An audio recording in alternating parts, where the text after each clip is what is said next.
Sai Ram. We'll now be reading chapter 18 of the Sai Satcharitra. We're starting with the story called Mr. Sathe. There was a gentleman named Mr. Sathe who had attained some publicity many years ago during the Crawford regime, which was put down by Lord Ray, the governor of Mumbai. He suffered severe losses in trade. Other adverse circumstances gave him much trouble and made him sad and dejected. Being restless, he thought of leaving home and going out to a distant place. Man does not generally think of God. Only when difficulties and calamities overtake him, he turns to him and prays for relief. If his demerits have come to an end, God arranges his meeting with a saint who gives him proper directions regarding his welfare. Mr. Sathe had a similar experience. His friends advised him to go to Shirdi, where so many people were flocking to get Sai Baba's darshan for getting peace of mind and satisfaction for their wants. He liked the idea and at once came to Shirdi in 1917. Seeing Baba's form, which was like eternal Brahma, self-luminous, peerless and pure, his mind lost its restlessness and became calm and composed.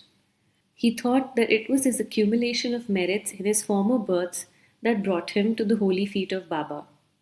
He was a man of strong will. He at once started to make a Parayan study of the Guru Charitra. When the reading was finished in the Saptah in the 7 days, Baba gave him a vision that night. It was to this effect. Baba, with the Guru Charitra in his hand, was explaining its contents to Mr. Sathe, who was sitting in front and listening carefully. When he woke up, he remembered the dream and felt very happy. He thought that it was extremely kind of Baba, who awakens souls like his that are snoring in ignorance and makes them taste the nectar of Guru Charitra. Next day, he informed Kaka Sahib Dikshit of this vision and requested him to consult Sai Baba regarding its meaning or significance, whether 1 week's reading was sufficient or whether he should begin again. Kaka Sahib Dikshit, when got a suitable opportunity, asked Baba, Deva, what do you suggest to Mr. Sathe by this vision? Whether he should stop or continue the Saptah? He is a simple devotee. His desire should be fulfilled. Then Baba replied, he should make 1 more Saptah of the book. If the work be studied carefully, the devotee will become pure and will be benefited. The Lord will be pleased and will rescue him from the bondage of mundane existence. At this time, Hemadpant was also present there. He was shampooing Baba's legs. When he heard Baba's word, he thought in his mind, what? Mr. Sathe read only for a week and got a reward, and I am reading it for 40 years with no result. His 7 days stay here becomes more fruitful while my 7 years stay from 1910 to 1917 goes for nothing. Like a chatak bird, I am ever waiting for the merciful cloud to pour its nectar on me and bless me with his instruction. No sooner did this thought cross his mind, Baba knew it then and there. It was the experience of the Bhakts that Baba understood all their thoughts and that he suppressed the evil thoughts and encouraged the good ones. Reading Hemadpant's mind, Baba at once asked him to get up, go to Shama, get from him rupees 15 as dakshina, sit and chit-chat with him for a while and then return. Mercy dawned in Baba's mind, so he issued this order. And who could disobey Baba's order? Hemadpant immediately left the masjid and came to Shama's house. He had just bathed and was wearing a dhotar. He came out and asked Hemadpant, how is it that you are here now? It seems that you have come from the masjid. Why do you look so restless and dejected? Why are you alone? Please sit and rest while I do my worship and return. In the meanwhile, please take pan bida. Let us then have a pleasant chat. After saying this, he went inside and Hemadpant sat alone in the veranda. He saw in the window a well-known Marathi book named Nath Bhagwat. This is a commentary by the Saint Eknath on the 11th chapter of the bigger Sanskrit work, the Bhagwat. At the suggestion of Sai Baba, Mr. Babu Sahib Jog and Kaka Sahib Dikshit read the Bhagavad Gita daily with its Marathi commentary named the Dhyaneshwari, which is a dialogue between Krishna and his friend devotee Arjun, and Nath Bhagwat, a dialogue between Krishna and his servant devotee Uddhav. and also Eknath's other big work, which is the Bhavarat Ramayan. When devotees came to Baba and asked him certain questions, he sometimes answered them in part and asked them to go and listen to the readings of the above mentioned works, which are the main treatise of the Bhagavad Dharma. When the devotees went and listened, they got full and satisfactory replies to their questions. Hemadpant also used to read daily some portions of Nath Bhagavad. That day, he did not complete the daily portion of his reading, but had left it unfinished in order to accompany certain devotees who were going to the masjid. When he took up the book from Shama's window and casually opened it, he found to his surprise that the unfinished portion opened up. He thought that Baba sent him very kindly to Shama's house for enabling him to complete his daily reading. So he went through the unfinished portion and completed it. As soon as this was over, Shama, after doing his worship, came out and the following conversation took place between them. Hemadpant said, I have come with a message from Baba. He has asked me to return with rupees 15 as dakshina from you, also to sit with you for a while and have a pleasant chit-chat, and then return to the masjid with you. Shama, with surprise, replied, I have no money to give. Take my 15 namaskars in lieu of rupees as dakshina to Baba. Hemadpant said, All right, your namaskars are accepted. Now let's have some chit-chat. Tell me some stories and leelas of Baba which will destroy our sins. Shama said, Then sit here for a while. Wonderful is the sport, the leela of this god. You know it already. I am a village rustic while you are an enlightened citizen. You have seen some more leelas since your coming over here. How should I describe them before you? Well, take these leaves, betel nut and chuna and have the pan bida while I go in, dress myself and come out. In a few minutes, Shama came out and sat talking with Hemadpant. He said, The leela of this god, Sai Baba, is inscrutable. There is no end to his leelas. Who can see them? He plays and sports with his leelas, still he is beyond them. What do we rustics know? Why does not Baba himself tell stories? Why does he send learned men like you to fools like me? His ways are inconceivable. I can only say that they are not human. With this preface, Shama added, I now remember a story which I shall relate to you. I know it personally. As a devotee is resolute and determined, so is Baba's immediate response. Sometimes Baba puts the devotees to severe tests and then gives them updesh. As soon as Hemadpant heard the word updesh, a flash of lightning crossed across his mind. He at once remembered the story of Mr. Sathe's Guru Charitra reading and thought that Baba might have sent him to Shama in order to give peace to his restless mind. However, he curbed this feeling and began to listen to Shama's stories. They all showed how kind and affectionate Baba was to his devotees. Hemadpant began to feel joy on hearing all these. Then Shama began to tell the following story. There was an old lady by the name Radhabai. She was the mother of one Kashabai Deshmukh. Hearing Baba's fame, she came to Shirdi with the people of Sangamer. She took Baba's darshan and was much satisfied. She loved Baba intimately and resolved in her mind that she should accept Baba as a guru and take some updesh from him. She determined to fast herself unto death so long as Baba did not accept her and give her any updesh or mantra. She stayed in her lodging and stopped taking any food or water for 3 days. I was frightened by this ordeal of the old woman and interceded with Baba on her behalf. I said, Deva, what is this? What have you started? You drag so many persons here. You know that old lady. She is very obstinate and depends on you. She has resolved to fast unto death if you do not accept and instruct her. If anything worse happens, people will blame you and say that Baba did not instruct her and as a consequence, she met her death. Take some mercy on her. Bless her. Instruct her. On seeing her determination, Baba sent for her and made her change her mind by addressing as follows. O mother, why do you subject yourself to unnecessary tortures? You are my mother and I am your child. Take pity on me and hear me through. I tell you my own story, which if you listen carefully will do you good. I had a guru. He was a great saint and most merciful. I served him for very long. Still, he would not blow any mantra into my ears. I had a keen desire never to leave him, but to stay with him and serve him and at all cost receive some instruction from him. But he had his own way. He first got my head shaved and asked me for 2 paise as dakshina. I gave him the same at once. You may say that as my guru was perfect, why should he ask for money? And how should he be called desireless? The reply is that he never cared for coins.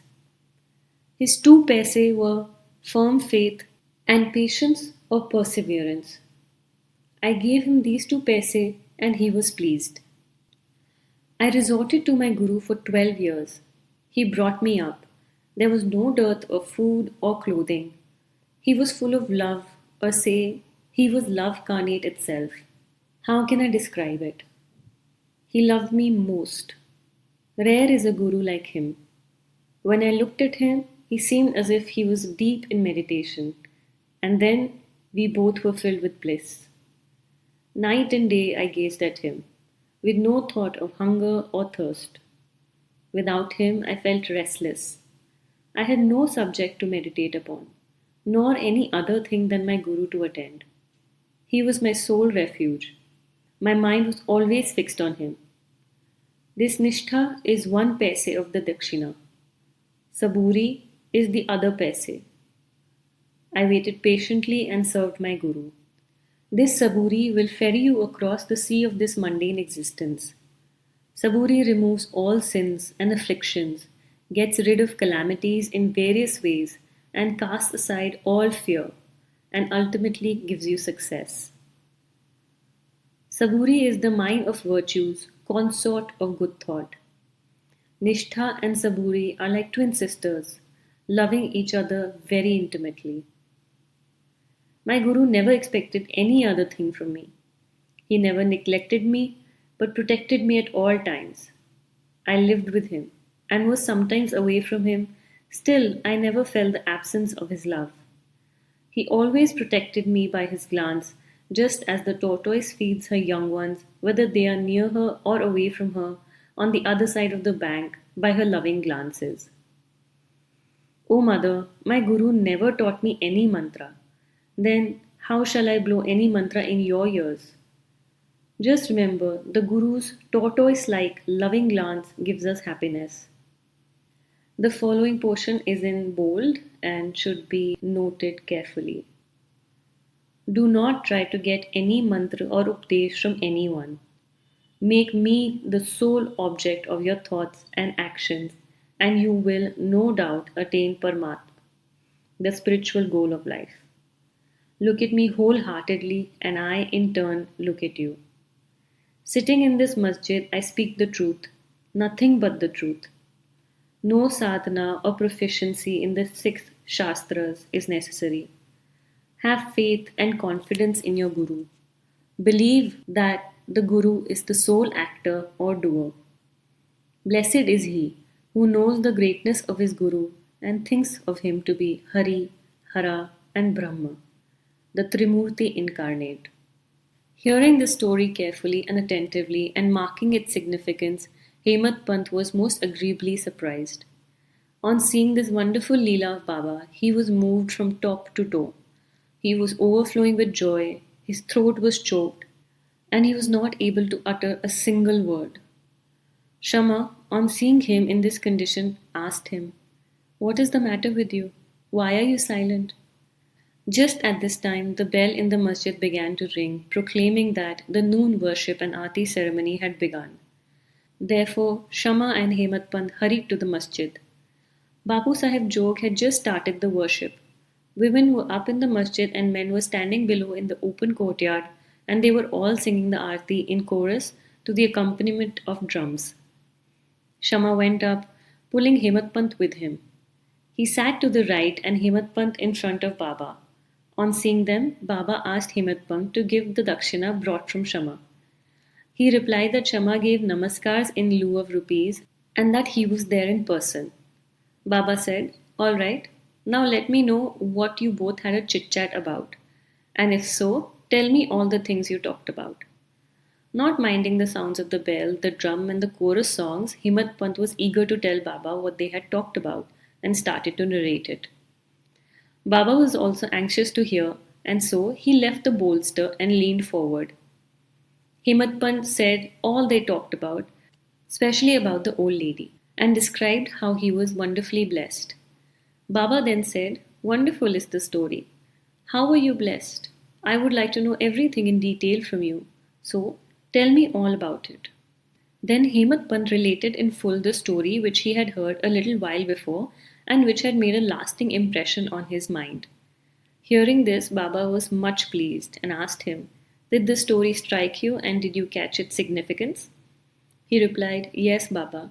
The restlessness of my mind has vanished, and I have gotten true peace and rest and come to know the true path." Baba spoke as follows: "My method is quite unique. Remember well this one story and it will be very useful. To get the knowledge of the self, dhyan is necessary. If you practice it continuously, the vrittis, which are the subtle thoughts, will be pacified. Being quite desireless, you should meditate on God who is in all creatures, and when the mind is concentrated, the goal will be achieved. Meditate always on my formless nature, which is knowledge incarnate, consciousness and bliss, Sat Chit Ananda. If you cannot do this, meditate on my form from top to toe as you see here night and day. As you go on doing this, your vrittis will be single pointed, and the distinction between the dhyata, the meditator, and the dhyan, the act of meditation, the dheya, the thing being meditated upon, will be lost, and then the meditator will become one with consciousness and be merged in the Brahma. The mother tortoise is on one bank of the river, and her young ones are on another. She gives neither milk nor warmth to them. Her mere loving glance gives them nutrition. The young ones do nothing but remember their mother. The tortoise glance is to the young ones the only source of sustenance and happiness. Similar is the relation between the Guru and disciples. When Baba uttered these words, the chorus of the Aarti songs were over, and all cried out loudly in unison, "Victory be to our Sadguru Sai Maharaj, who is pure consciousness, knowledge, and bliss. Satchidanand Sadguru Sainath Maharaj ki Jai." After the Aarti ceremony was over, prasad was distributed. Bapu Sahib Jo came forward as usual and after saluting Baba, gave into his palm a handful of sugar candy. Baba pushed all this into the hands of Hemadpant and said to him, "If you take this story to heart and remember it well, your state will be as sweet as the sugar candy. All your desires will be fulfilled and you will be happy." Hemadpant bowed down to Baba and implored, "Do favor me like this. Bless and protect me always." Baba replied, "Hear this story. Meditate on it. Assimilate its spirit. Then you will always remember and meditate on the Lord, who will manifest Himself to you." Dear readers, Hemadpant got prasad of sugar candy, and we now get the prasad of sugar candy or nectar of this story. Let us drink it to our heart's content and assimilate it and be strong and be happy by Baba's grace. Amen. This is a relatively long story. We can go back to it multiple times and see what calls to us, what lesson calls to us at what stage in our life. Some of the takeaways from it are that we should never compare our journey, our spiritual or material journey, with anybody else. Baba gave Mr. Sathe a vision in his dream in just 2 weeks of reading the Satcharitra, whereas Mr. Hemadpant, who's been with Baba for so many years, had not received it for 40 years. And Baba has his own reasons for that, which were made clear to Hemadpant eventually. We have to have complete faith in our Sadguru, and it is not needed that it has to be blind faith. Baba eventually showed Hemadpant why his journey was different than Sathe's. Another takeaway is Baba's own journey with his Guru. It is so precious to know how this great Sadguru called Sai Baba had his own guru, and how his guru raised him, the connection he had with his guru, and how a Sadguru takes you beyond Hatha Yoga, mantra, updesh. They change and transform you and your life practically. Simply their look, their nazre karam as it's called, can change your life. We have to be receptive enough to allow that and not keep using our free will to override what the Guru wants to do for us.